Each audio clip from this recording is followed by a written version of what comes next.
It will take an average of 3 seconds after a driver's mind is taken off the road to get into an accident, which is the same amount of time it takes to start the ignition of a car. We never put down our phones. We always, if we hear like our phone ring, we just pick it up immediately. We don't ignore it. A lot of times just thinking about things that aren't the road, sometimes I'll just be driving and be like, and just completely space out. Many teens know the dangers of texting and driving. However, as young adults, we often take for granted the simple things that can be devastating when they are taken away. The fact that you're so young and you have your whole life ahead of you. Nothing bad has happened to you yet. When you're driving, it's supposed to be that you're supposed to focus on that one thing. Like, it's just part of our culture, which is on our phones a lot, and so we're just used to, whenever we get a notification, to just respond right away.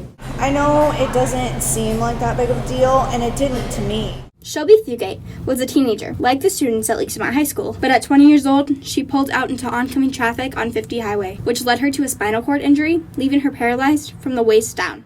My biggest struggle after the accident was definitely, I think, rehab, learning how to live my life in a wheelchair. It's definitely made things a lot harder. I'm not going to say my life sucks. Not being able to walk kind of does.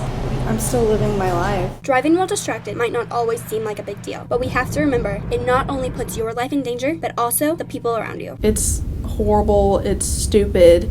And like, I think they know that they shouldn't do it, but they still make the decision to do it. People get bored of driving, honestly. Like, whenever you're driving on a highway, things where you're like, oh, I can do this while I'm driving. It's kind of a challenge to yourself almost. My main message when I talk to students, especially, is that I don't want something like this to happen to anyone. Though distracted driving has increased, these young teens hope that someday distracted driving will be a thing of the past. I really do hope that people will start to, put the phone away, put it in the glove box or something. Teen drivers are always notorious for being the ones who are distracted.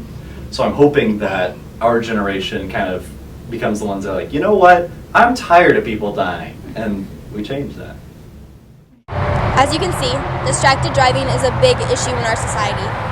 But as the young adults in this country, we can change that. Reporting for Tiger Broadcast, I'm Cameron Brigham.